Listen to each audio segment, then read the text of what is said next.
Hello दोस्तों, स्वागत है आपका हमारे इस यूट्यूब चैनल पे जिसका नाम है ऑफलाइन गुरुजी। तो दोस्तों, कैसे हैं आप सभी? उम्मीद करते हैं आप सभी अच्छे होंगे, घर पे रह रहे होंगे, कोरोना का वैक्सीन लगवा रहे होंगे, हैं, सेफ्टी से रह रहे होंगे, ताकि भारत के प्रति जो है जो कोरोना का केस आ रहा है उसको अधिक से अधिक कम किया जा सके। ठीक है दोस्त, ये भी एक तरह की देश के प्रति हमारी एक सच्ची सेवा कर रहे हैं, है ना, कि कोरोना का एक भी केस जो है हम अपनी तरफ से बढ़ने नहीं दे रहे हैं, भले बढ़ रहा है वो अलग बात है। ठीक है दोस्त, उम्मीद करते हैं आप हमारी बात को समझ रहे होंगे। तो दोस्तों, यदि आप मेरे चैनल पर पहली बार आए तो मेरे चैनल को सब्सक्राइब कर लीजिएगा, अधिक से अधिक लाइक और शेयर कर दीजिएगा हमारे वीडियोज को, यही मेरी आपसे आशा रहती है। दोस्तों, आज का जो मोटिवेशनल है, क्यूट है, वो है, ऐसा वक्त जरूर आएगा, ऐसा वक्त जरूर आएगा जब आप मुश्किल वक्त को भी खुश होकर सुनाएंगे। कहने का मतलब है कि आज को आप कुछ नहीं हैं, कल को आप दरोगा बनोगे, कल को आप आईएएस बनोगे, पीसीएस बनोगे। कि जो संघर्ष की जो समय था उसको आप उस समय जो है खुशी होकर सुनाओगे, खुशी होकर सुनाओगे, है ना, खुशी खुशी सुनाओगे कि यार मैं इतना मेहनत करता था, है, आज मैं यहाँ हूँ, मुझे बहुत खुशी हो रही है कि इस मेहनत का फल हमें आज मिल रहा है। ठीक है दोस्त, उम्मीद करते हैं आपको समझ में आ रहा होगा। तो इसलिए जी जान लगा दीजिए अपने तैयारी में और अपने माँ बाप का नाम रोशन करिए, कुछ बन के दिखाइए दोस्त। दुनिया आपको ऐसे नहीं, आपकी औकात से जानी जाती है कि आपके पास औकात कितनी है। ठीक है दोस्त, तो इसलिए कुछ बन के दिखाइए, यही आपकी असली औकात रहेगी। ठीक है, अपने माँ बाप का नाम रोशन करिए, यही हमारी भगवान से क्या रहती है, दुआ रहेगी, प्रार्थना रहेगी। ठीक है दोस्त, चलिए दोस्तों फिर चलते हैं आज की क्वेश्चन सीरीज में। आज का पहला क्वेश्चन है, भारत नाम की उत्पत्ति का संबंध प्राचीन काल के किस प्रतापी राजा से है? दोस्तों, भारत नाम की उत्पत्ति का संबंध प्राचीन काल के किस प्रतापी राजा से है?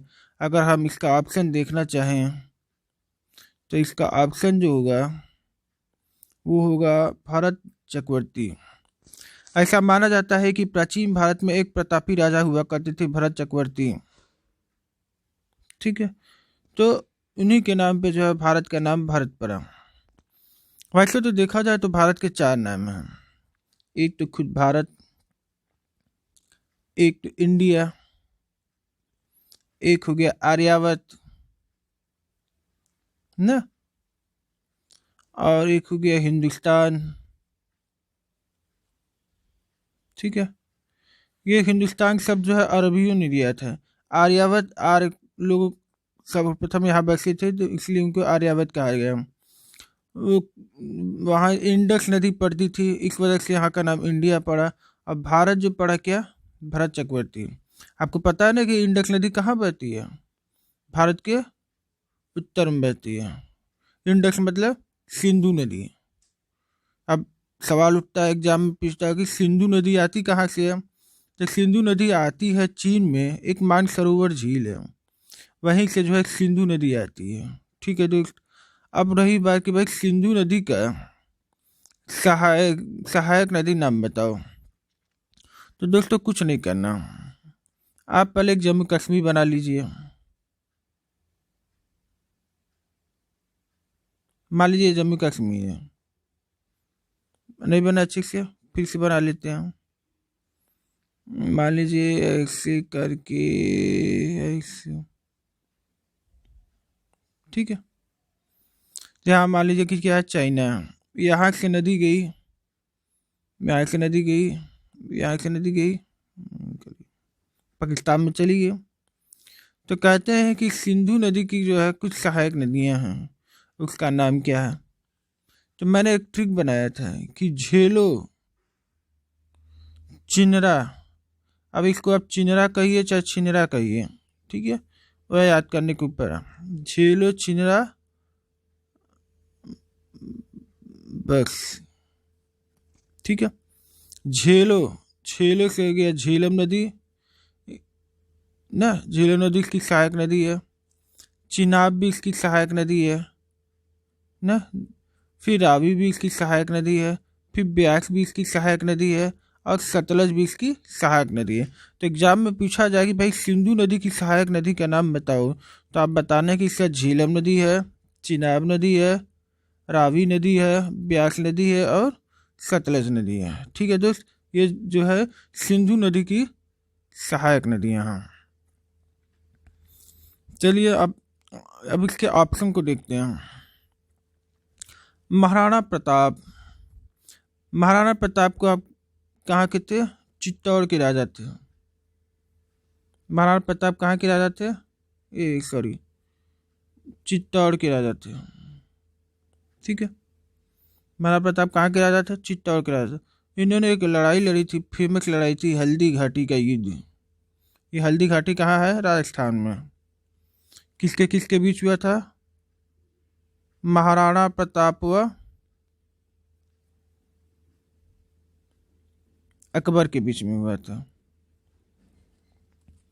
ठीक है दोस्त, कब हुआ था? 1556 में हुआ था कि 76 में? 1576 में हुआ था। 1556 में तो पानीपत का द्वितीय युद्ध हुआ था। ठीक है, तो 1576 में जो है हल्दी घाटी का युद्ध हुआ था। ठीक है दोस्त, इसमें किसकी विजय हुई थी? इसमें अकबर की विजय हुई थी। ठीक है दोस्त, फिर पूछा जाता है दोस्त एग्जाम में कि जो महाराणा प्रताप थे उनके प्रिय घोड़े का नाम क्या था? तो उनके प्रिय घोड़े का नाम था चेतक। ठीक है, उनके प्रिय हाथी का नाम क्या था? उनके प्रिय हाथी का नाम था रामदास। ये रामदास हाथी जो था वो बहुत शक्तिशाली हुआ करता था। कहते हैं कि उसने जो है अपने अकेले दम पे एक एक करके अकबर के 13 हाथियों को मार गिराया था, इतना शक्तिशाली थे वो। बाद में उसको कंट्रोल करने के लिए, उसको पकड़ने के लिए, उस हाथी को पकड़ने के लिए जिसका नाम रामदास था,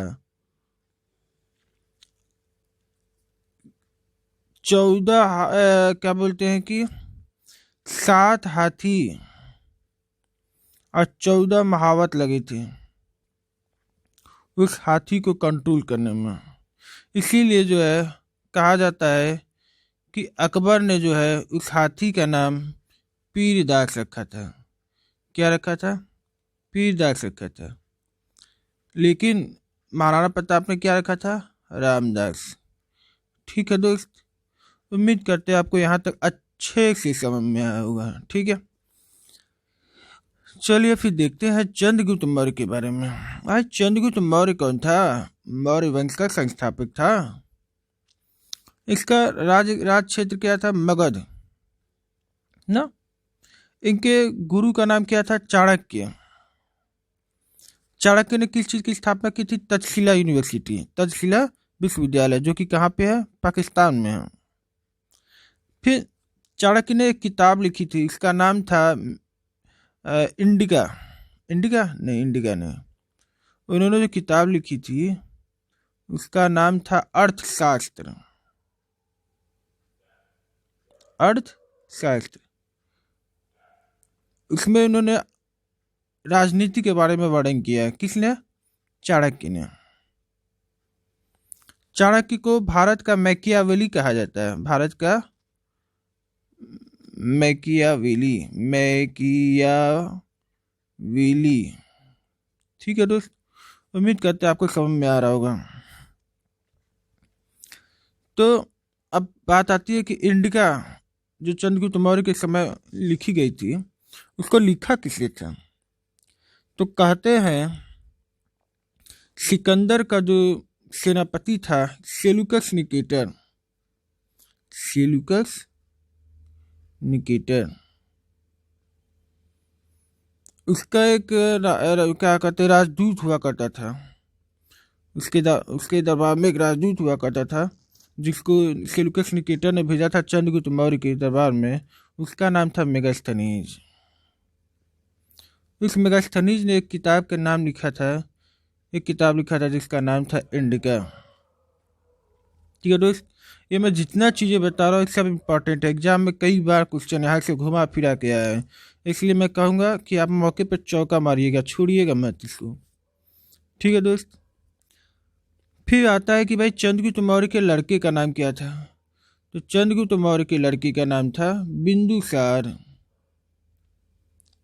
उसी बिंदुसार का लड़का था सम्राट अशोक। ठीक है, ये अशोक मौर्य जो है वही अशोक है। ठीक है दोस्त, उम्मीद करते हैं आपको यहाँ तक अच्छे से समझ में आ रहा होगा।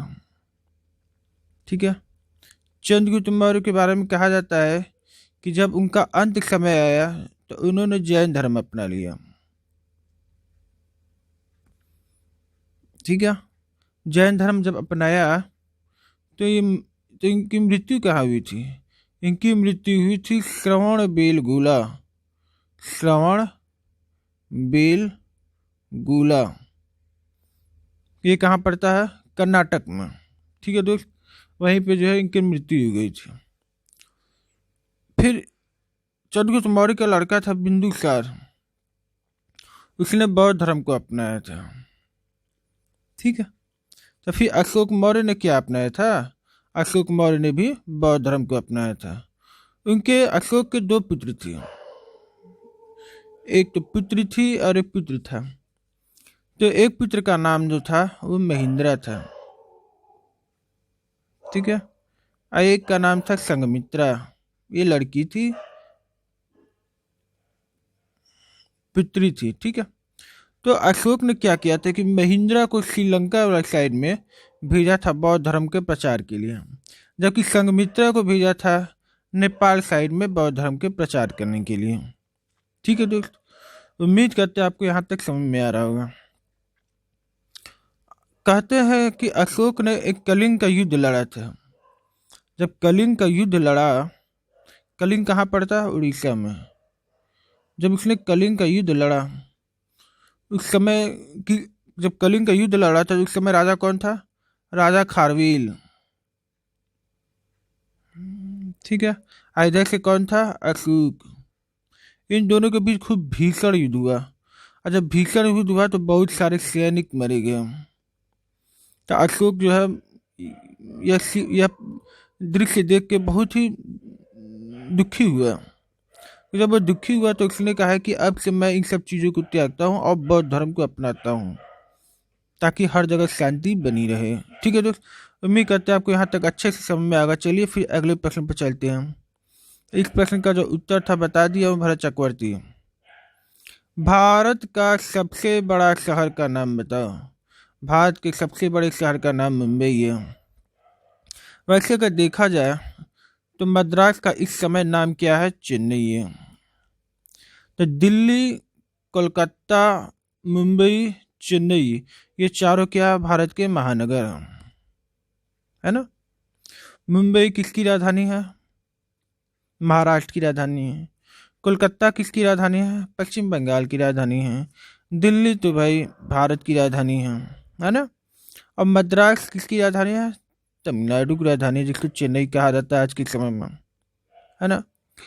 अब बात आती है महाराष्ट्र का मुख्यमंत्री कौन है, तो आप बताओ सर, उद्धव ठाकरे। उद्धव ठाकरे। ठीक है, वहाँ का राज्यपाल कौन है, तो आप बताओ सर, भगत सिंह कोश्यारी। भगत सिंह कोश्यारी। उम्मीद करते हैं आपको यहाँ तक अच्छे से समझ में आया होगा। उद्धव ठाकरे किस पार्टी से आते हैं, शिवसेना पार्टी से आते हैं, है ना दोस्त। अब बात करते हैं कोलकाता की। कोलकाता में अभी नया नया इलेक्शन हुआ है। यहाँ की सीएम बन गई है ममता बनर्जी। ठीक है, यहाँ के जो राज्यपाल है उनका नाम है धनदीप जाखड़।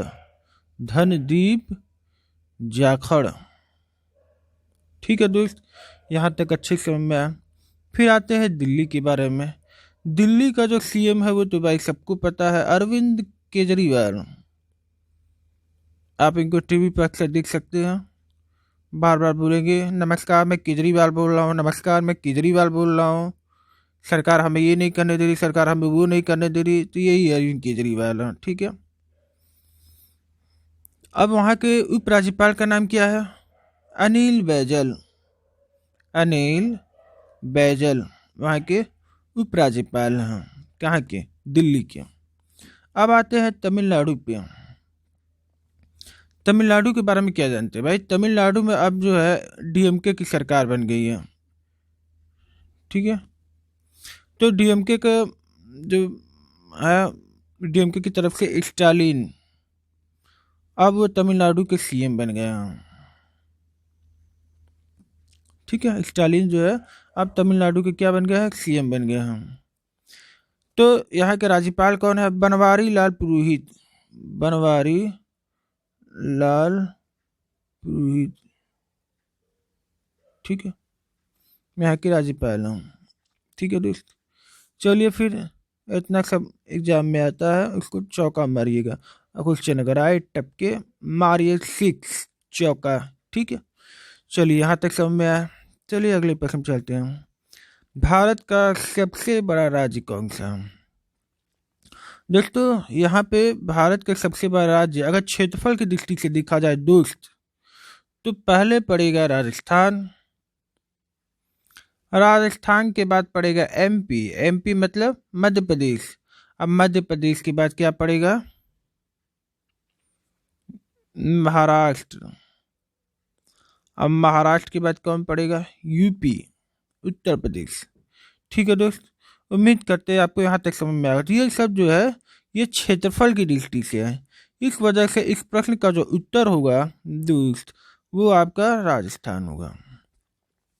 लेकिन यदि मैं जनसंख्या की दृष्टि से बताऊं तो जनसंख्या की दृष्टि से सबसे पहले आपका आएगा यूपी। यूपी के बाद आपका आएगा महाराष्ट्र, ठीक है दोस्त। उम्मीद करते हैं आपको यहाँ तक अच्छे से समझ में आया होगा, ठीक है। अब मैं बात कर लेता हूँ इन स्टेट्स के बारे में। इन स्टेट्स के बारे में बात कर लेता हूँ। तो अब यहाँ पे देखिए भारत का, अब देखिए उत्तर प्रदेश। उत्तर प्रदेश के बारे में आप क्या जानते हो? उत्तर प्रदेश का जो सीएम है वो कौन है? योगी आदित्यनाथ है। और यहाँ का राज्यपाल कौन है? यहाँ का राज्यपाल जो है वो आनंदीबेन पटेल है, जो इस समय मध्य प्रदेश की भी राज्यपाल हैं। महाराष्ट्र का तो मैंने बता दिया है। राजस्थान का देख लीजिए, महाराष्ट्र का देख लीजिए। महाराष्ट्र का तो उद्धव ठाकरे सीएम है, और यहाँ के जो राज्यपाल है उनका नाम क्या है? भगत सिंह कोश्यारी है। राजस्थान के सीएम का नाम क्या है? अशोक गहलोत। और यहाँ के जो राज्यपाल है उनका नाम है कलराज मिश्र, ठीक है। मध्य प्रदेश का तो शिवराज सिंह चौहान है सीएम, और जो है यहाँ की जो राज्यपाल है, उत्तर प्रदेश की जो राज्यपाल है वही जो है यहाँ की भी राज्यपाल है, उनका नाम है आनंदीबेन पटेल, ठीक है दोस्त। चलिए फिर आगे प्रश्न चलते हैं। भारत में कुल कितने राज्य दोस्त? भारत में कुल कितने राज्य हैं? भारत में कुल 28 राज्य हैं। कितने केंद्र शासित प्रदेश है? 8 केंद्र शासित प्रदेश हैं। अब 8 केंद्र शासित प्रदेश का नाम बताओ, तो आप बताओगे सब पुडुचेरी, जम्मू एंड कश्मीर, लद्दाख, अंडमान एंड निकोबार, लक्षद्वीप, दिल्ली, चंडीगढ़, ठीक है। कितना हुआ? 1 2 3 4 5 6 7, और एक रह गया है दादर व नगर हवेली। दादर व नगर हवेली व दमन व दीव। दमन व दीव, ये पूरा मिला करके एक क्या है? केंद्र शासित प्रदेश है, जिसकी राजधानी क्या है? दमन। जिसकी राजधानी क्या है? दमन। और जम्मू एंड कश्मीर की राजधानी तो सबको पता है, श्रीनगर है। लद्दाख, लद्दाख की राजधानी क्या है? लेह। पुडुचेरी, पुडुचेरी, अंडमान एंड निकोबार, इनकी राजधानी क्या है? Port Blair. और लक्षद्वीप की राजधानी क्या है? कावारत्ती, ठीक है। लक्षद्वीप की राजधानी क्या है? कावारत्ती। उम्मीद करते हैं दोस्तों आपको यहाँ तक अच्छे से समझ में आया होगा। चलिए, पुडुचेरी कितने जिलों से बना है? 4 जिलों से। कौन कौन? जब आप यहाँ पे इंडिया देखोगे तो आप जो है, एक तो पुडुचेरी यहाँ पे है, उसी के नीचे कराईकल है, केरल में माहे है और आंध्र प्रदेश में यनम है। इन 4 जिलों से जो है पुडुचेरी बना है। तो ये अगर पूछा जाए कि पुडुचेरी कितने राज्यों में फैला, तो आप बोलोगे सर ये तो 3 राज्यों में फैला है, तमिलनाडु, केरल, आंध्र प्रदेश में। आंध्र प्रदेश में इसके जिले का नाम क्या है? यनम। और तमिलनाडु में पुडुचेरी व कराईकल। और ये जो बचा है वो माहे, जो कि केरल में पड़ता है। ठीक है दोस्त, उम्मीद करते हैं आपको यहाँ तक अच्छे से समझ में आया होगा। चलिए फिर अगले प्रश्न पर चलते हैं। भारत की सबसे लंबी नदी का नाम बताओ। भारत की सबसे लंबी नदी का नाम गंगा है। भारत की सबसे चौड़ी नदी का नाम ब्रह्मपुत्रा है। भारत की जो है एक ऐसी नदी है जो बिहार का स्रोत कहलाती है, वो कोसी नदी है ना। कहते हैं कि कोसी नदी जो है अपने साथ अवसाद लेके आती है। तो जब अवसाद लेके आती है तो बहुत ज़्यादा अवसाद लेके चली आती है। तो अवसाद जब लेके चली आती है तो इस वजह से पानी को अपना रास्ता बदलना पड़ जाता है। तो पानी थोड़ा और फैल के चली जाती है, तो आसपास के क्षेत्र को भी अपने चपेट में लेके चली जाती है। इसीलिए इसको जो है बिहार का सूप कहा जाता है। ठीक है। और गंडकी नदी तो भाई नेपाल से आती है। ठीक है। तो इस सबसे लंबी नदी का नाम गंगा है। भारत की सबसे चौड़ी नदी, चौड़ी नदी मैंने बता दी आपको। चौड़ी नदी की बात किया जाए तो ब्रह्मपुत्रा है। लंबी नदी के नाम की बात किया जाए तो गंगा है। चंबल का बात किया जाए तो ये कहाँ है? चंबल जो है जाना पाव पहाड़ी से निकलती है। जाना पाव पहाड़ी कहाँ पड़ता है? मध्य प्रदेश में पड़ता है। चंबल नदी के किनारे एक फेमस जो है सिटी है, उसका नाम है कोटा। ये वही कोटा है जहाँ से सांसद बने हैं इस समय ओम बिरला, जो कि लोकसभा के अध्यक्ष भी हैं। ठीक है दोस्त। फिर पूछता है कि यार गोमती नदी कहाँ से निकलती है? गोमती नदी जो है पीलीभीत। पीलीभीत कहाँ है? उत्तर प्रदेश में। ठीक है। तो जब पीलीभीत जो है उत्तर प्रदेश में है तो वहाँ पे एक फुलहर झील है, वहीं से गोमती नदी निकलती है।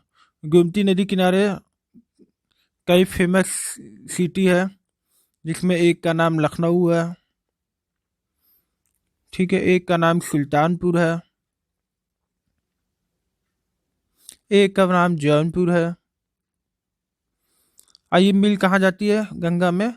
गाजीपुर में जाकर के मिल जाती है। गंगा नदी में ये कहाँ मिल जाती है? गाजीपुर में जाकर मिल जाती है। ठीक है दोस्त। ये जो है गोमती जो है वो गंगा की सहायक नदी है। ठीक है। चलिए उम्मीद करते हैं आपको यहाँ तक अच्छी समझ में आएगा। दोस्तों एग्जाम में क्वेश्चन आता है कि ब्रह्मपुत्रा नदी आती कहाँ से है? ब्रह्मपुत्रा नदी तो चीन से आती है। चीन के भी कहाँ से? मानसरोवर झील के निकट से। ठीक है। तो एक भारत में इंटर कहाँ से करती थी? अरुणाचल प्रदेश, आपने देखा होगा ऐसे लास्ट में ऐसे था। तो अरुणाचल प्रदेश में कि यहाँ पे यांग्याप दर्रा है, इस यांग्याप दर्रे से जो है ये इंटर मारती है। ब्रह्मपुत्रा नदी को चाइना में तसांगपो कहा जाता है। ठीक है। तिब्बत तिब्बत में सांगपो कहा जाता है। ये जब अरुणाचल प्रदेश में आती है तो वहाँ पे दिहांग कहा जाता है इसको, और जब ये असम में आती है तब इसको ब्रह्मपुत्रा कहा जाता है। फिर ये जब आगे चलती है तो भारत से जो गंगा नदी आती है, जब ये बांग्लादेश में इंटर करती है तो पद्मा कहलाती है। और ये जब ब्रह्मपुत्रा आती है तो क्या कहलाती है? जमुना कहलाती है। दोनों मिल करके आगे आती हैं, मेघना कहलाती हैं।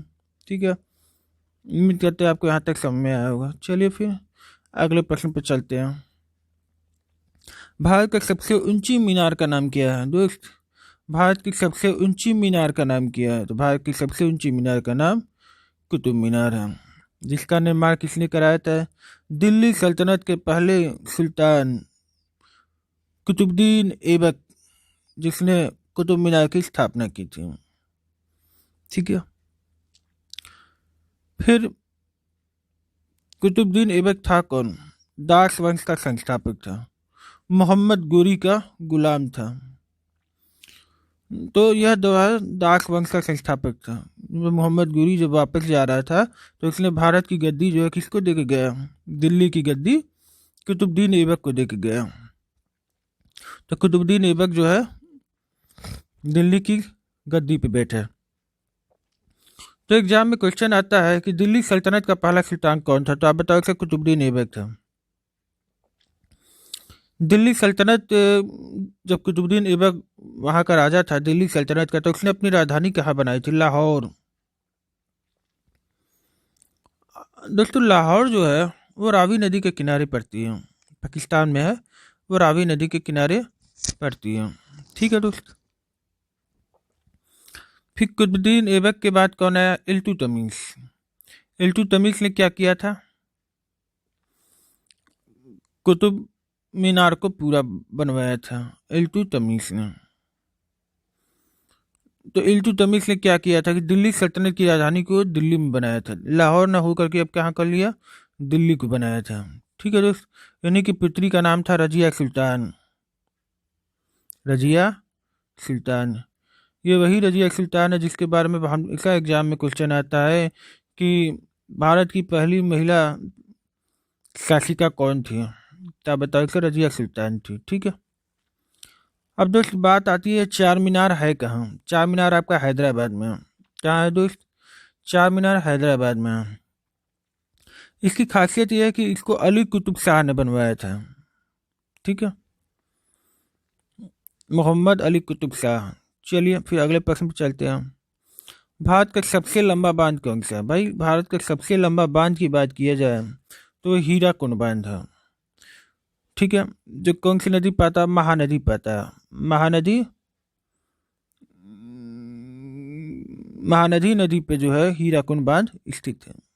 ठीक है, जो कि भारत का सबसे लंबा बांध है। फिर पूछा जाए कि भाई सबसे ऊंचे बांध का नाम बताओ, तो आप बताओ सर इसका तो टिहरी बांध है, जिसमें भागीरथी नदी बहती है। भागीरथी नदी पे कौन बना है? टिहरी बांध बना है। ये भारत का सबसे ऊंचा बांध है। सबसे लंबी बांध तो मैंने बता दिया हीराकुंड बांध। तो यदि आपसे पूछा जाए कि सबसे ऊंचे ग्रेविटी यानी गुरुत्व पर स्थित बांध का नाम बताओ, तो आप बताओ सर तो भाखड़ा नांगल बांध है। भाखड़ा नांगल बांध ये कहाँ पड़ता है? ये सतलुज नदी पे है। ठीक है, सतलुज नदी पे है। तो वही आ गया। अब इंदिरा सागर बांध क्या है? भाई इंदिरा सागर बांध की खासियत है कि एक तो यहाँ से ब्यास आ रही है और यहाँ से सतलुज आ रही है, जब दोनों जहाँ मिलती है उसको हरिके बैराज कहते हैं। वो हरिके बैराज से जो है राजस्थान के लिए पानी चाहता है।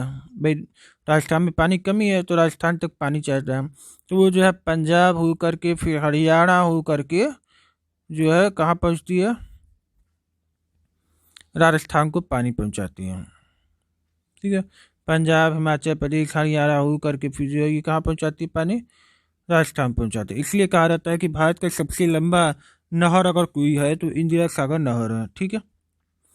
चलिए, नागार्जुन सागर बांध कहाँ है? आंध्र प्रदेश में है। ठीक है, नागार्जुन सागर बांध कहाँ है? आंध्र प्रदेश में। ये किस नदी पे है? कृष्णा नदी पे है। हीराकुंड बांध तो मैंने बता दिया महानदी पे है। इंदिरा सागर जो है आपका सतलुज नदी पे है, सतलुज और ब्यास, और भाखड़ा जो है आपका सतलुज नदी पे है। ठीक है। चलिए अगले प्रश्न पर चलते हैं। भारत का सबसे लंबी सुरंग का नाम बताओ। भाई भारत की सबसे लंबी सुरंग का नाम जो है वो चेनानी नागरी सुरंग है। क्या है दोस्त? चेनानी नागरी सुरंग है, जिसको हम पतनी टॉप सुरंग भी कहते हैं। पतनी टॉप सुरंग। दोस्तों ये नाम आप अच्छे से याद रखिएगा। क्यों? क्योंकि एग्जाम में कहीं कहीं अगर चेनानी नागरी सुरंग नहीं दिया है तब आप तो चेनानी नागरी सुरंग खोजते रह जाओगे, अब पता चले कि क्वेश्चन छूट के चले आए या फिर गलत करके चले आए। इसलिए मैं कह रहा हूँ कि चेनानी नागरी सुरंग का जो दूसरा नाम है पत्नी टॉप सुरंग है, इसको आप अच्छे से दिमाग में रख लीजिएगा। ठीक है। यह करता क्या है भाई? यह जो है चेनानी नागरी सुरंग जो है जम्मू को श्रीनगर से जोड़ता है। जम्मू को श्रीनगर से जोड़ता है। ये क्या है? एक सड़क सुरंग है। एक सड़क सुरंग कहाँ पे बना है? NH44 पे बना है। ठीक है, NH44 पे बना है। तो अब भाई NH44 को है, तो NH44 के बारे में क्या जानते हो? तो NH44 जो है भारत की सबसे लंबा क्या है? सड़क मार्ग है। पहले तो ऐसे मान लीजिए पहले इंडिया बना लेता हूँ, मान लीजिए ऐसे इंडिया बन गया ना, मान लीजिए इंडिया ऐसे बन गया, तो वह जम्मू कश्मीर। देखिए पहले क्या होता था कि NH7 जो है वो वाराणसी से होकर चलता था, वाराणसी से होकर कन्याकुमारी। लेकिन इस समय क्या है कि जो NH-44 है वो तो पूरा जम्मू कश्मीर से लेकर के यहाँ तक पूरा ऐसे इसको NH-44 कहते हैं। तो अगर एग्जाम में पूछा जाए कि सबसे लंबे सड़क का नाम बताओ, अगर NH-7 दिया होगा तो NH-7 मारिएगा, अगर NH-7 नहीं दिया है, अगर NH-44 दिया है या दोनों ऑप्शन दिया है, अगर दोनों ऑप्शन दिया तो ये तो हमेशा सबसे बड़ा ही है। अगर NH-44 नहीं दिया है तब आप NH-7 मारिएगा। ठीक है दोस्त, उम्मीद करता हूँ आपको समझ में आया होगा। अब दोस्त बात आती है कि ये NH-44 आता कहाँ से है, कहाँ से कहाँ तक है। तो दोस्तों NH-44 जो है तो जम्मू एंड कश्मीर में है। ठीक है, कहाँ पे दोस्त, जम्मू एंड कश्मीर में है।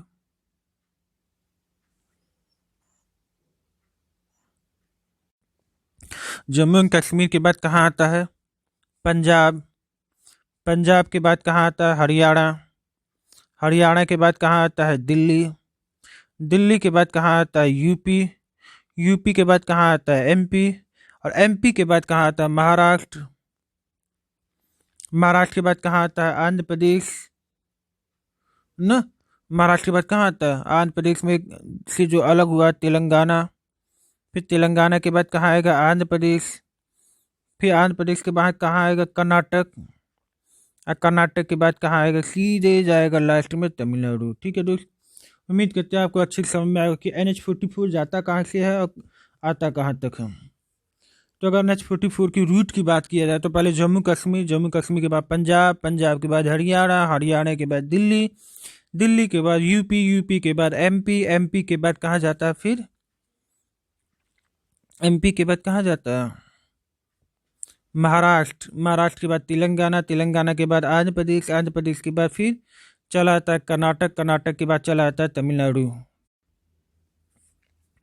तो दोस्तों वही मैं बता रहा था आपको कि NH-44 जो है वो कहाँ से कहाँ जाता है। तो NH-44 आपका जम्मू एंड कश्मीर गया, जम्मू कश्मीर के बाद हरियाणा, पंजाब, पंजाब के बाद आपका हो गया हरियाणा।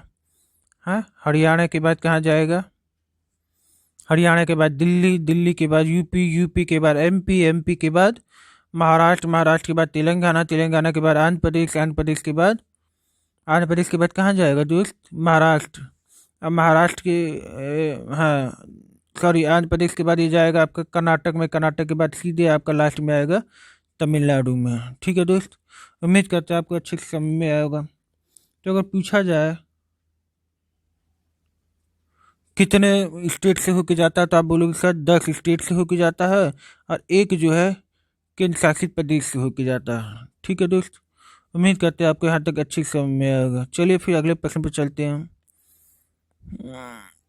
भारत की सबसे ऊंची मूर्ति का नाम बताओ भाई। भारत की सबसे ऊंची मूर्ति का नाम अगर देखा जाए तो पहले तो गोमतेश्वर हुआ करती थी, लेकिन अब जो है स्टैचू ऑफ यूनिटी, जो सरदार वल्लभ भाई पटेल की मूर्ति है।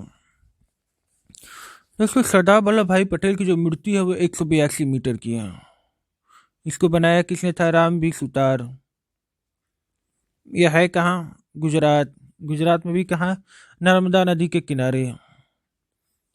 नर्मदा नदी के किनारे एक नर्मदा झील है, वहीं पे है ये। ठीक है, भारत की सबसे ऊंची मूर्ति है, 182 मीटर की है, सरदार वल्लभ भाई पटेल की है। ये तो भारत की ही नहीं दुनिया की भी सबसे ऊंची मूर्ति है। ठीक है दोस्त, उम्मीद करते हैं आपको यहाँ तक समझ में आ गया होगा। चलिए फिर अगले प्रश्न पर चलते हैं। भारत में प्रथम महिला विश्वविद्यालय कब स्थापित हुआ था भाई। भारत में प्रथम महिला विश्वविद्यालय की बात की जाए तो जब BHU की स्थापना हुई थी उसी समय जो है इस प्रथम महिला विश्वविद्यालय की भी स्थापना हुई थी। बनारस हिंदू यूनिवर्सिटी BHU का पूरा नाम क्या है, बनारस हिंदू यूनिवर्सिटी कहाँ पे पड़ता है, बनारस में पड़ता है। किसने बनवाया था, मदन मोहन मालवीय ने बनवाया था।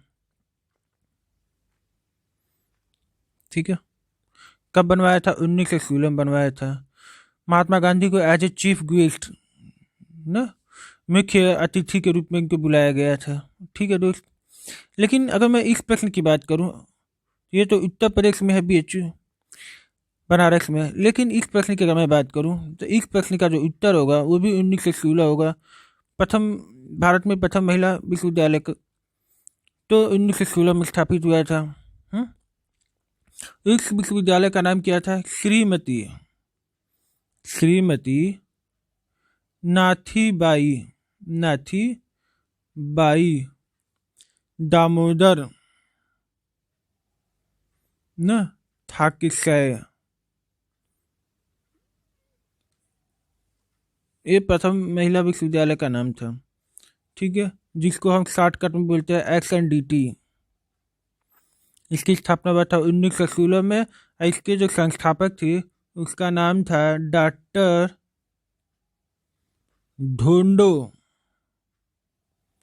केशव कर्वे। ठीक है दोस्त, यह कहाँ पे है प्रथम महिला विश्वविद्यालय? मुंबई में है। कहाँ पे है दोस्त? मुंबई में है। ठीक है, इसकी स्थापना कब हुई थी? 5 जुलाई 1916 को। आप डेट मत याद रखिए, बस 1916 याद रखिए, इतना ही काफ़ी है। ठीक है दोस्त, तो इस प्रश्न का जो उत्तर था वो 1916 था। भारत का प्रथम महिला विश्वविद्यालय का नाम क्या था? अभी मैंने जस्ट पीछे क्वेश्चन बताया कि इसका पूरा नाम था XNDT महिला विश्वविद्यालय। ठीक है, कहाँ पे है? मुंबई में। तो वही पूछ रहा, भारत का प्रथम महिला विश्वविद्यालय कहाँ स्थापित हुआ था? बताओगे सर, ये तो मुंबई में हुआ था। ठीक है, चलिए आगे चलते हैं। एशियाई खेलों में स्वर्ण पदक जीतने वाली पहली महिला कौन थी? तो अगर बात की जाए तो कमलजीत संधू जो है एशियाई खेलों में प्रथम स्वर्ण पदक भी जीता थी। महिलाओं की बात में किया जाए तो रजिया बेगम तो भाई भारत की पहली महिला शासिका थी, मुस्लिम शासिका कहो या पहली महिला शासिका। बछेंद्री पाल कौन थी? माउंट एवरेस्ट पे भारत की तरफ से सबसे पहले चढ़ाई करने वाली पहली महिला थी। सुचेता कृपलानी पूरे भारत की पहली महिला सीएम थी। पूरे भारत में भी किसी भी राज्य की पहली महिला सीएम, यानी उत्तर प्रदेश की पहली महिला सीएम जो थी वो सुचेता कृपलानी थी। ठीक है, इसके बाद दूसरी महिला सीएम कौन बनी उत्तर प्रदेश की? मायावती बनी। ठीक है, चलिए आगे चलते हैं। माउंट एवरेस्ट पर चढ़ने वाली भारतीय महिला का नाम बताइए। अभी मैंने जस्ट बताया बछेंद्री पाल। ठीक है, कल्पना चावला कौन थी? भारत की तरफ से पहली महिला थी जो अंतरिक्ष में गई थी। ठीक है, चलिए फिर आगे चलते हैं। भारत की प्रथम, अच्छा अगर पूछा जाए कि कल्पना चावला कहाँ की थी तो आप बताओगे सर ये तो मूल रूप से हरियाणा की थी। ठीक है, कहाँ की थी दोस्त? हरियाणा की। भारत की प्रथम महिला आईपीएस कौन थी? भाई पहली महिला आईपीएस की बात किया जाए तो किरण बेदी थी ना। भारत की प्रथम भारतीय महिला जो आगे चल के कांग्रेस की क्या बने? कांग्रेस की अध्यक्षता की है उन्होंने। कहाँ पे? कानपुर के सम्मेलन में। कब? 1925 में। ठीक है, यही आगे चल के क्या बने? भारत के किसी भी राज्य की पहली महिला राज्यपाल बनी। किरण बेदी को मैंने बता दिया कि ये पहली आईपीएस थी। अगर आईएएस की बात की जाए कि भारत की प्रथम महिला आईएएस कौन थी तो आप बोलना सर अन्ना जॉर्ज। अन्ना जॉर्ज। ठीक है दोस्त, चलिए फिर आगे चलते हैं। मदर टेरेसा के बारे में क्या जानते हैं? कि मदर टेरेसा जो है भारत की पहली महिला नोबेल पुरस्कार भी जीता थी। ठीक है दोस्त, उम्मीद करते हैं आपको यहाँ तक अच्छी समझ में आया होगा। चलिए आगे चलते हैं। भारत की प्रथम महिला राज्यपाल कौन थी? अभी मैंने आपके पिछले क्वेश्चन में बताया कि सरोजिनी नायडू थी।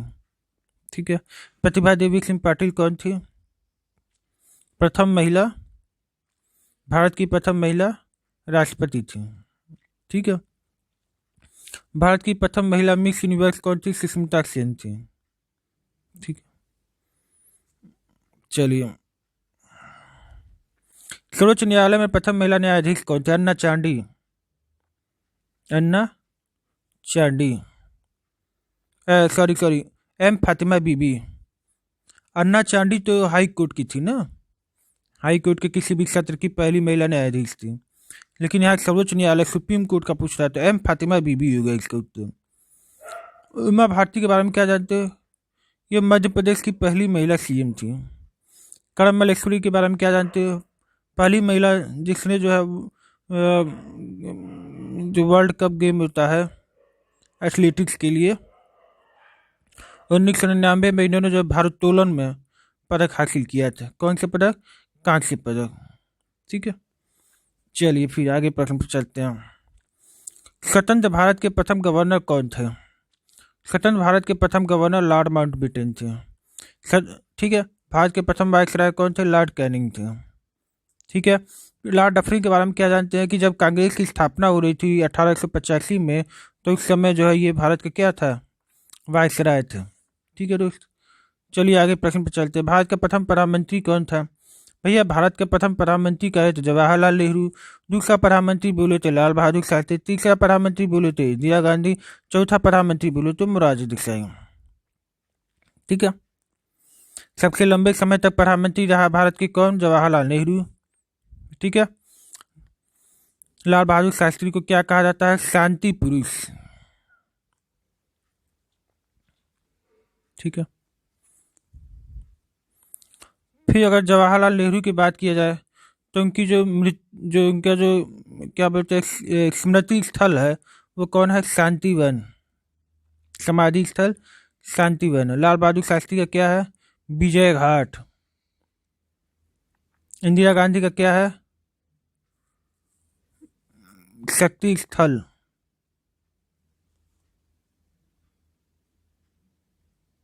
ठीक है, और मोरारजी देसाई का क्या है? अभय घाट।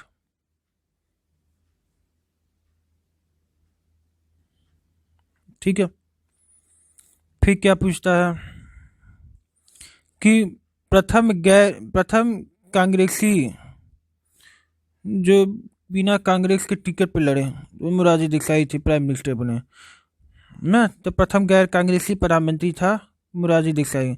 लेकिन अगर पूछा जाए कि नहीं प्रथम पूर्णतः गैर कांग्रेसी, तब आप बताओ कि अटल बिहारी वाजपेयी। अटल बिहारी वाजपेयी कभी कांग्रेस में थी ही नहीं और आगे चल के क्या बने? प्राइम मिनिस्टर बने। तो पूर्णतः गैर कांग्रेसी भारत का प्रथम प्रधानमंत्री अटल बिहारी वाजपेयी थे। ठीक है दोस्त, चलिए फिर आगे चलते हैं। जवाहरलाल नेहरू प्रधानमंत्री कब बने थे भाई? ये तो बने थे 15 अगस्त 1947 को, जब देश का आज़ाद हो रहा था। भारत में प्रथम महिला प्रधानमंत्री कौन बनी थी? तो भाई इंदिरा गांधी बनी थी, जवाहरलाल नेहरू की लड़की बेटी। भारत का प्रथम राष्ट्रपति है, भारत का प्रथम राष्ट्रपति कौन थे भाई? तो भारत के प्रथम राष्ट्रपति तो डॉक्टर राजेंद्र प्रसाद थे ना। दूसरे थे डॉक्टर सर्वपल्ली राधाकृष्णन। ठीक है, तीसरे कौन थे? Doctor Zakir Hussain, doctor Zakir Hussain. चौथे कौन थे? वीवी गिरी। पांचवे कौन थे? फखरुद्दीन अली अहमद, फखरुद्दीन अली अहमद पांचवे। फिर छठवां कौन था? छठवां कौन था? नीलम संजीव रेड्डी, नीलम संजीव रेड्डी। ठीक है, इस समय जो राष्ट्रपति है उनका नाम क्या है? रामनाथ कोविंद। वो किस नंबर के हैं? वो 14वें नंबर के राष्ट्रपति हैं। ठीक है, और जो प्रधानमंत्री है वो व्यक्तिगत रूप से 14वें नंबर के कौन? प्रधानमंत्री है नरेंद्र मोदी हैं। और 13वें नंबर के कौन उपराष्ट्रपति हैं? तो मैं कया नायडू हूँ। ठीक है दोस्त, उम्मीद करता हूँ आपको यहाँ तक समझ में आएगा। नोबेल पुरस्कार प्राप्त करने वाले प्रथम भारतीय कौन थे? तो भैया तो रविन्द्रनाथ टैगोर, सॉरी ये यहाँ इसका जो उत्तर होगा वो कौन थे? रविन्द्रनाथ टैगोर। नोबेल पुरस्कार प्राप्त करने वाले प्रथम भारतीय थे। किस क्षेत्र में पाए थे? इन्होंने साहित्य के क्षेत्र में पाया था। कब पाया था? 1913 में। किस किताब के लिए? गीतांजलि। गीतांजलि एक पुस्तक थी, उन्हीं के लिए जो है इन्होंने साहित्य के क्षेत्र में प्रथम बार 1913 में नोबेल पुरस्कार पाया था। ठीक है, चिकित्सा के क्षेत्र में, चिकित्सा का क्षेत्र में भारत की तरफ से नोबेल पुरस्कार कोई पाए थे तो वो हरगोविंद खुराना पाए थे। आर्टिफिशियल जीन, कृत्रिम जीन बनाने के लिए। मदर टेरेसा को शांति के लिए भारत की तरफ से पहली बार क्या मिला था? नोबेल पुरस्कार मिला था। यानी नोबेल पुरस्कार प्राप्त करने वाली प्रथम भारतीय महिला कौन थी? तो आप बताओ कि मदर टेरेसा थी, है ना। किस क्षेत्र में मिला था? शांति के क्षेत्र में मिला था। अब बात आती है अमर्त्य सेन की। तो अमर्त्य सेन को जो अगर मिला था तो 1997 में मिला था इकोनॉमिक्स के क्षेत्र में, अर्थशास्त्र के क्षेत्र में। अर्थशास्त्र के क्षेत्र में नोबेल पुरस्कार कब से मिलना स्टार्ट हुआ? 1969 से। उम्मीद करते हैं दोस्तों आपको यहाँ तक अच्छी समझ में आया होगा। चलिए फिर अगले प्रश्न पर चलते हैं। भारतीय राष्ट्रीय कांग्रेस के प्रथम अध्यक्ष कौन थे? भारतीय राष्ट्रीय कांग्रेस के प्रथम अध्यक्ष थे वो बिमल चंद्र बनर्जी। ठीक है, दूसरे कौन थे? दारा भाई नौरोजी। तीसरे कौन थे? बदरुद्दीन तैयब जी। चौथे कौन थे? George Yule. ठीक है। तो पहले थे व्योमेश चंद्र बनर्जी, तो इनके बारे में कई बार क्वेश्चन आया कि भारतीय राष्ट्रीय कांग्रेस के प्रथम अध्यक्ष कौन थे, तो व्योमेश चंद्र बनर्जी थे। फिर पूछे कि यार दूसरे कौन थे? दारा भाई नौरोजी। दारा भाई नौरोजी। तो पहले वाले की जो अध्यक्षता हुआ था वो हुआ था आपका मुंबई में, दूसरे वाले का कोलकाता में, तीसरे वाले का मद्रास में, और चौथे वाले का इलाहाबाद में। तो जो तीसरे वाले की जो अध्यक्षता की थी वो कौन किए थे? बदरुद्दीन तैयब जी। तो एग्जाम में क्वेश्चन आता है कि भारतीय राष्ट्रीय कांग्रेस के प्रथम मुस्लिम अध्यक्ष कौन थे, तो आप बताओगे सर तो बदरुद्दीन तैयब जी थे। अगर पूछा जाए कि नहीं प्रथम अंग्रेज बताओ, तो आप बताओगे सर जॉर्ज यूले। भारतीय राष्ट्रीय कांग्रेस के प्रथम अंग्रेज अध्यक्ष कौन थे, तो आप बताओगे सर जॉर्ज यूले। इन्होंने कहा अध्यक्षता की थी इलाहाबाद में। बदरुद्दीन तैयब जी ने कहा अध्यक्षता की थी मद्रास में। ठीक है। ये दारा भाई नौरोजी जो दूसरा वाला जो कांग्रेस का अध्यक्षता हुई थी, कहाँ हुई थी? कोलकाता में हुई थी। ठीक है दोस्त, उम्मीद करते हैं आपको अच्छी समझ में आएगा। आपको पता है कि दादा भाई नौरोजी को क्या कहा जाता है? The grand old man of India, या वयोवृद्ध पुरुष, ऐसा इन्हें प्यार से बुलाया जाता था। प्रथम भारतीय अंतरिक्ष यात्री कौन था? प्रथम भारतीय अंतरिक्ष यात्री थे राकेश शर्मा। महिला में देखा जाए तो कल्पना चावला। भारतीय मूल की प्रथम भारतीय अंतरिक्ष यात्री थी वो कौन थी? सुनीता विलियम्स। सुनीता विलियम्स जो है भारतीय मूल की हैं। ठीक है।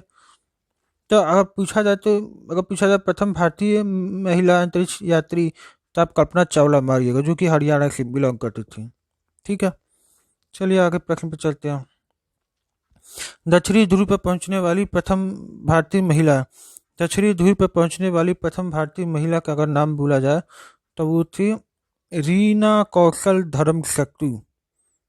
ठीक है। रीना कौशल धर्मशक्तु।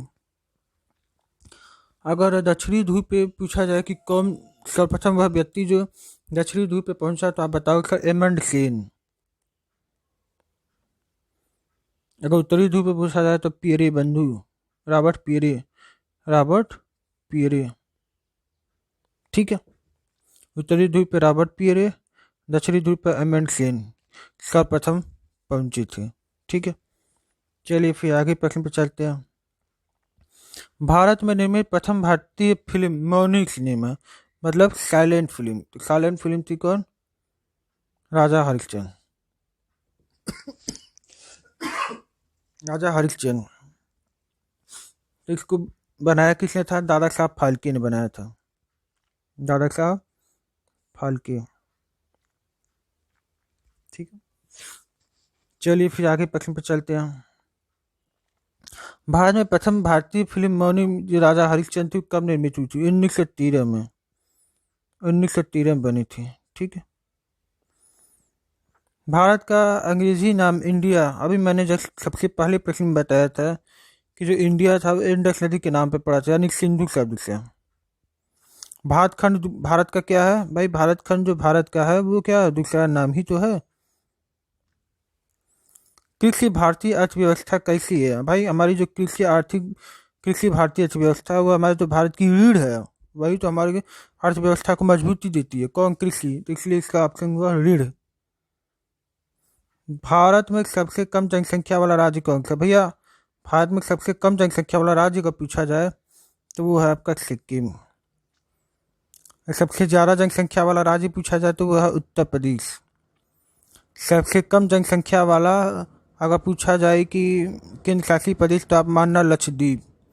यदि पूछा जाए कि नहीं सबसे कम में सबसे ज़्यादा जनसंख्या वाला केंद्र शासित प्रदेश, तो आप मानना दिल्ली।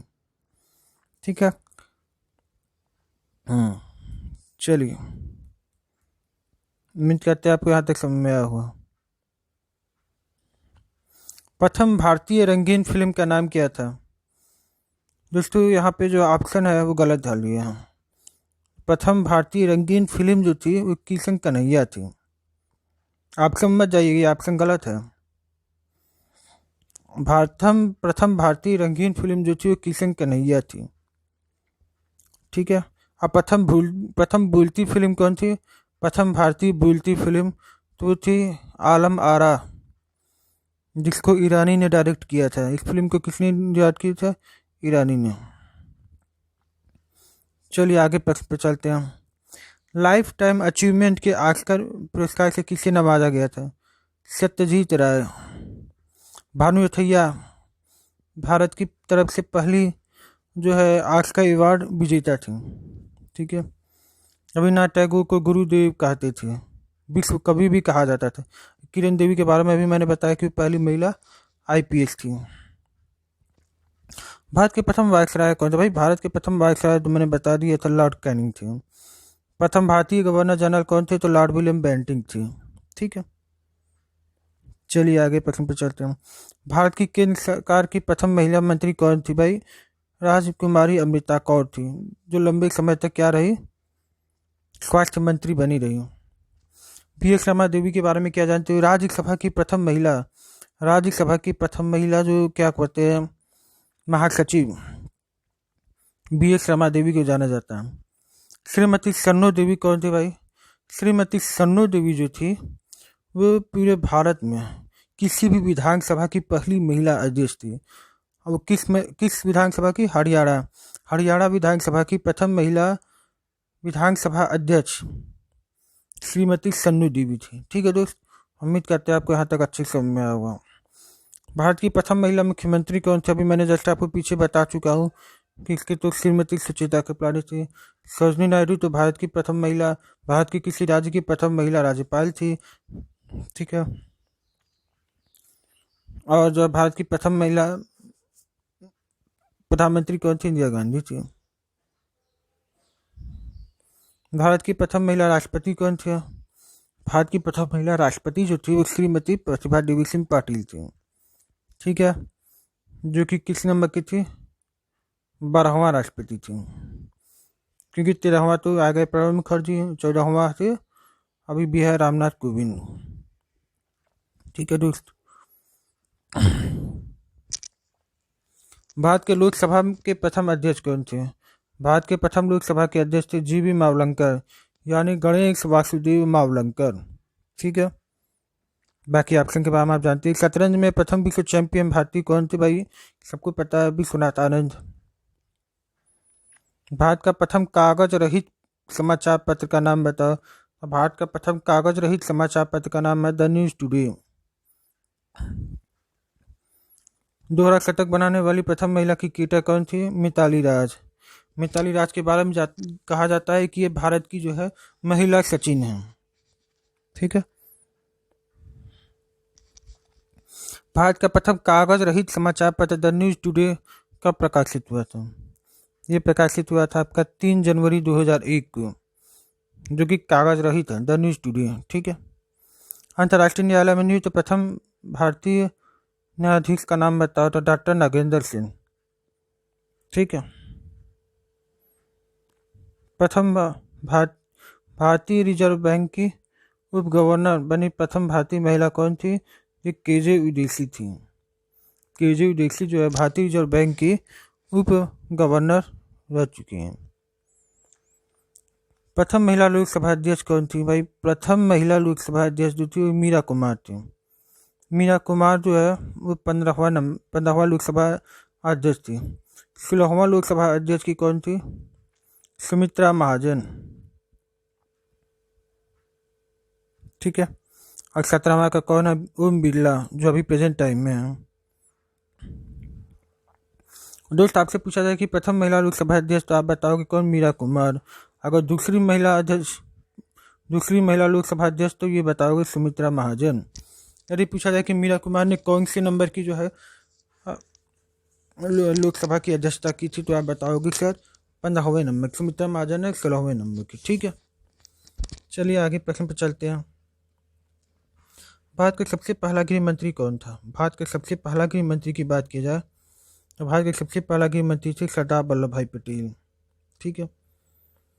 भौतिक विज्ञान में नोबेल पुरस्कार प्राप्त करने वाले प्रथम भारतीय कौन थे? तो भौतिक विज्ञान में नोबेल पुरस्कार प्राप्त करने वाले प्रथम भारतीय थे सीवी रमन। ठीक है। 1939 के आसपास इनको मिला था। मदर टेरेसा प्रथम भारतीय महिला थी जिसको शांति के क्षेत्र में मिला था। है। आइए तो भाई 19 इनको तो 2014 में मिला है शांति के क्षेत्र में पुरस्कार। किसके साथ मिला था? मलाला यूसुफजई। ये कैलाश सत्यार्थी और मलाला यूसुफजई,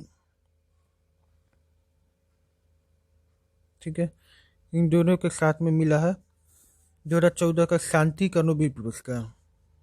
ठीक है, उम्मीद करते हैं आपको यहाँ तक अच्छे समझ आए। कैलाश सत्यार्थी कहाँ से आते थे? कैलाश सत्यार्थी कहाँ से आते थे? भारत से। और मलाला यूसुफजई कहाँ से आते थे? पाकिस्तान से। ठीक है,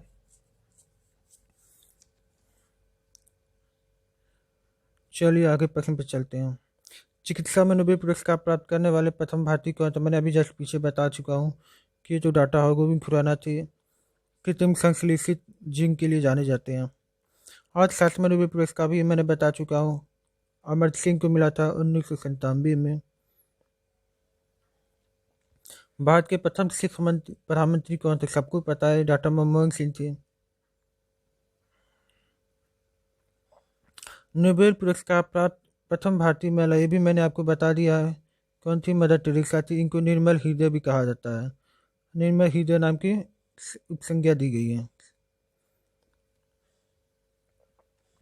भारत रत्न प्राप्त करने वाली पहली महिला कौन थी? ये इंदिरा गांधी थी। बड़ी आलोचना हुई थी क्योंकि ये अपने प्रधानमंत्री रहते हुए खुद को ही जो है भारत रत्न प्राप्त कर ली थी। भारत रत्न क्या है? पूरे भारत का सर्वोच्च सम्मान है। प्रथम महिला चिकित्सक का नाम बता भाई। भारत की प्रथम महिला चिकित्सक का नाम थी कादम्बिनी गांगुली।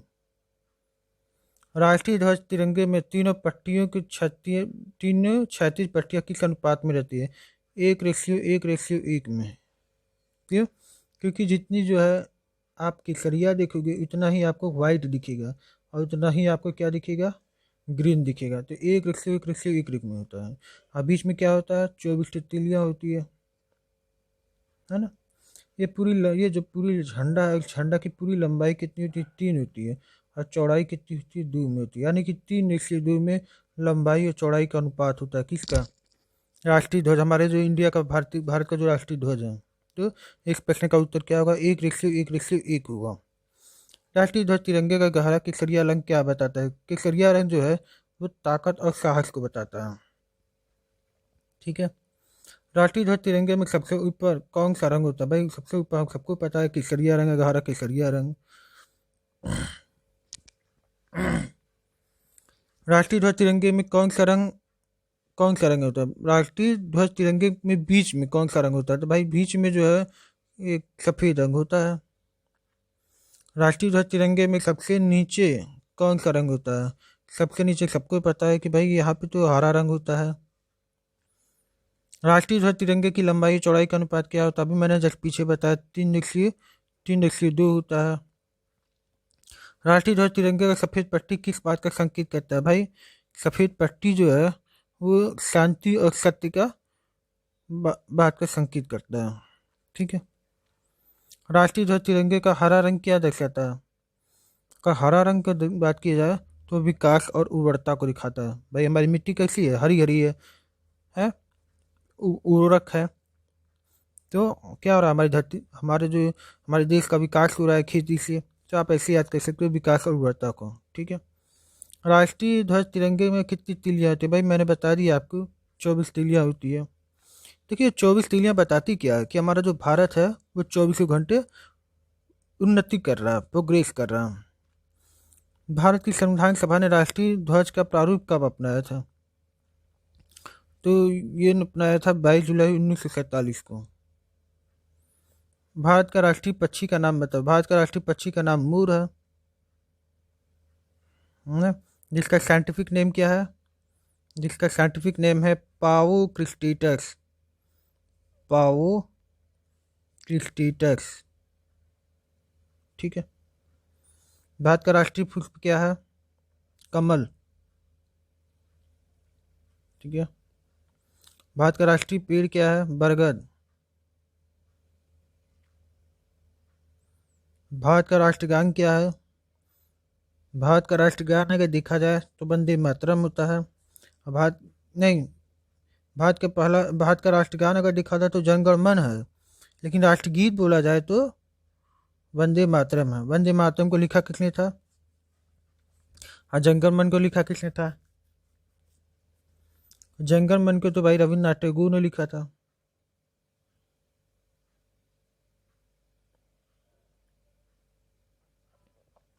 ठीक है।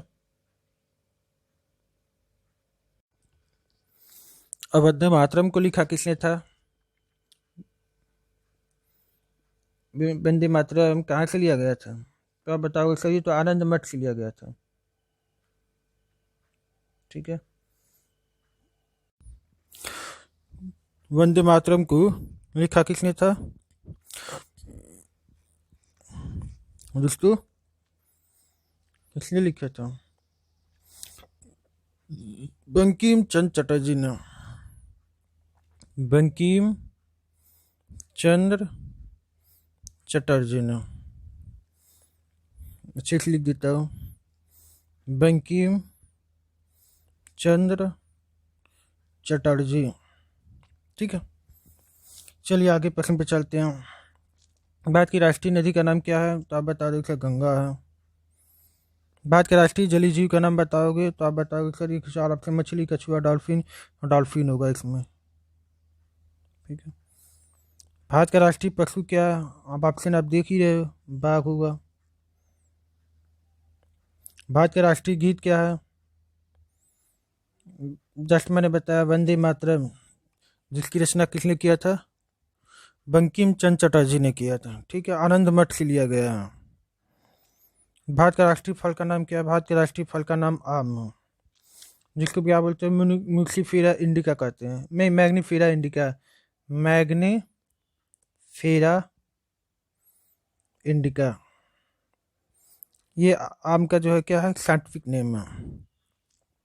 भारत का राष्ट्रीय खेल का नाम बताओ भाई। भारत का राष्ट्रीय खेल का नाम जो है वो क्या है? हॉकी, जो कि पाकिस्तान का भी राष्ट्रीय खेल है।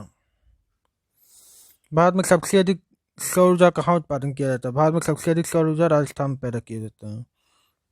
भारत में पवन ऊर्जा का सबसे ज़्यादा उत्पादन कहाँ होता है? भारत में पवन ऊर्जा भाई, जो समुद्र किनारे होगा वहाँ पे जो हवा तेज चलेगी वहीं पे जो पवन ऊर्जा का, तो यहाँ पे तमिलनाडु होगा। भारत में स्थापित कुल ऊर्जा क्षमता का कितना प्रतिशत पवन ऊर्जा से प्राप्त किया जाता है? मात्र 6%। भारत में पवन ऊर्जा का विकास कब से हुआ है? भारत में जो पवन ऊर्जा का विकास है वो 1990 से प्रारंभ हुआ है। ठीक है। भारत में परमाणु ऊर्जा विनियामक बोर्ड की स्थापना कब हुई थी? तो भारत में परमाणु ऊर्जा विनियामक बोर्ड की स्थापना 15 नवंबर 1983 को हुआ था। ठीक है दोस्त। परमाणु ऊर्जा नियामक बोर्ड का मुख्यालय कहाँ है? मुंबई में है।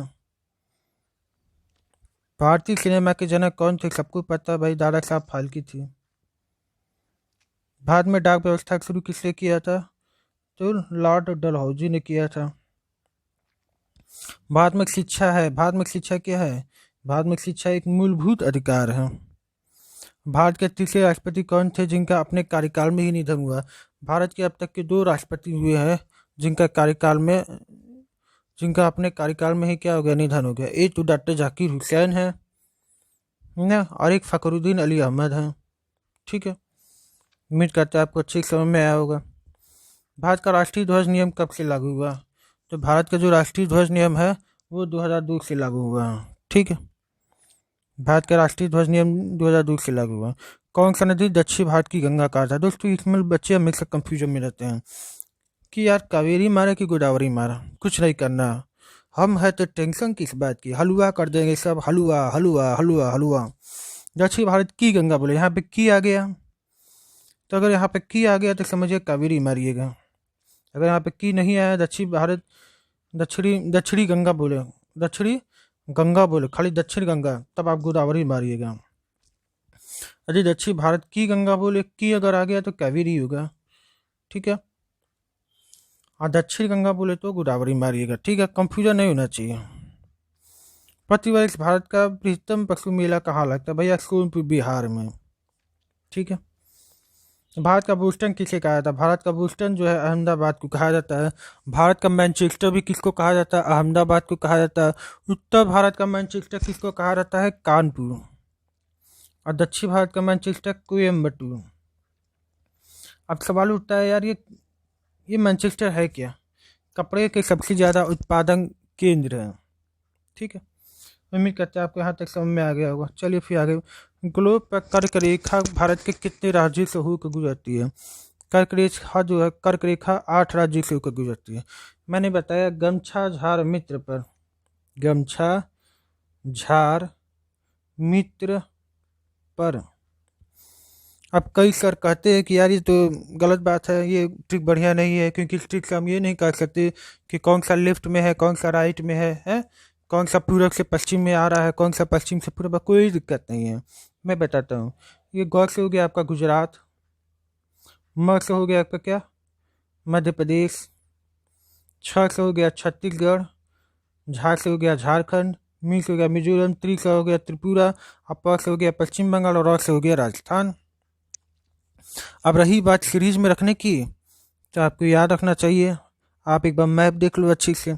जब आप मैप देखोगे तो सबसे पहले आपको गुजरात दिखेगा, गुजरात के बाद आपको राजस्थान दिखेगा, राजस्थान के बाद आपको एमपी दिखेगा, एमपी के बाद आपको क्या दिखेगा, छत्तीसगढ़, छत्तीसगढ़ के बाद क्या दिखेगा, झारखंड, झारखंड के बाद क्या दिखेगा, पश्चिम बंगाल, पश्चिम बंगाल के बाद क्या दिखेगा, त्रिपुरा, और त्रिपुरा के बाद क्या दिखेगा आपको, मिजोरम। यहाँ पे जेड पे ख़त्म हो गया, समझ लीजिए ख़त्म। तो ये मैंने आपका पश्चिम से पूरा बता दिया कि सबसे पहले कर्क रेखा गुजरात से होकर जाती है, फिर राजस्थान, फिर मध्य प्रदेश, फिर छत्तीसगढ़, फिर झारखंड, फिर वेस्ट बंगाल, फिर त्रिपुरा, फिर मिजोरम।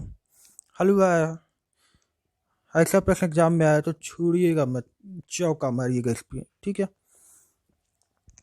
चलिए, यही था। अब त्रिपुरा के बारे में जान लीजिए। त्रिपुरा जो है बांग्लादेश से 3 ओर से घिरा हुआ है, ठीक है।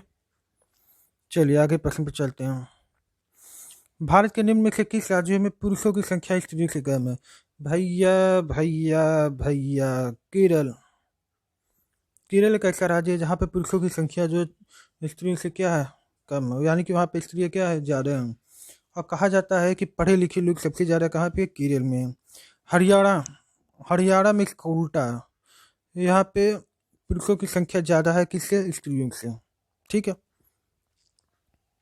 भारत में सबसे ऊंचा भाखड़ा किस नहर पे? अभी मैंने पिछले क्वेश्चन में बता दिया हूँ, सतलुज नदी पे है, ठीक है।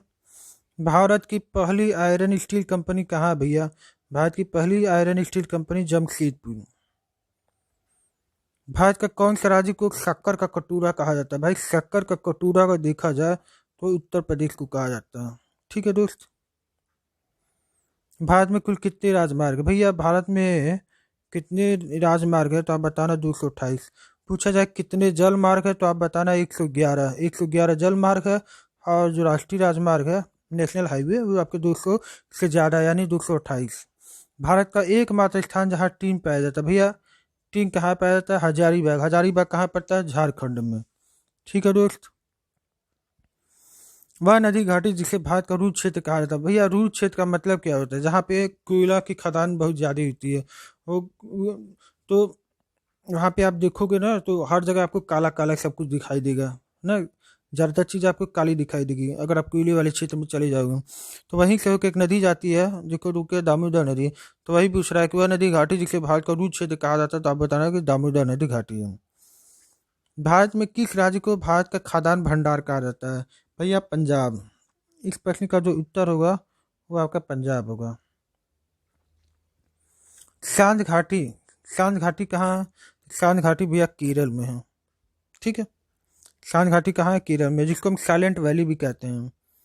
साइलेंट वैली इंपॉर्टेंट क्वेश्चन है, आपके एग्जाम में या तो साइलेंट वैली करके पूछेगा, नहीं तो सांझ घाटी करके पूछेगा, इतना ही घुमा कर पूछेगा। तो आपको हमेशा आपको क्या मानना है? केरल मानना है, ठीक है।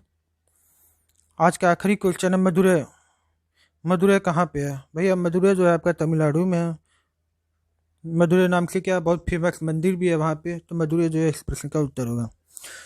तो दोस्तों कैसा लगा आपको आज का मेरा क्वेश्चन सीरीज? उम्मीद करते हैं आपको अच्छा लगा होगा, बहुत कुछ सीखने को मिला होगा। दोस्तों यदि बहुत कुछ सीखने को मिला तो प्लीज़ प्लीज़ प्लीज़ मेरे चैनल को सब्सक्राइब कर लीजिएगा यदि आप चैनल पर पहली बार आए हैं। अधिक से अधिक सपोर्ट कर दीजिएगा। उम्मीद करते हैं आप मेरे लिए ऐसा करेंगे। चलिए दोस्त, मिलते हैं अगले वीडियो में। तब तक के लिए धन्यवाद। जय हिंद।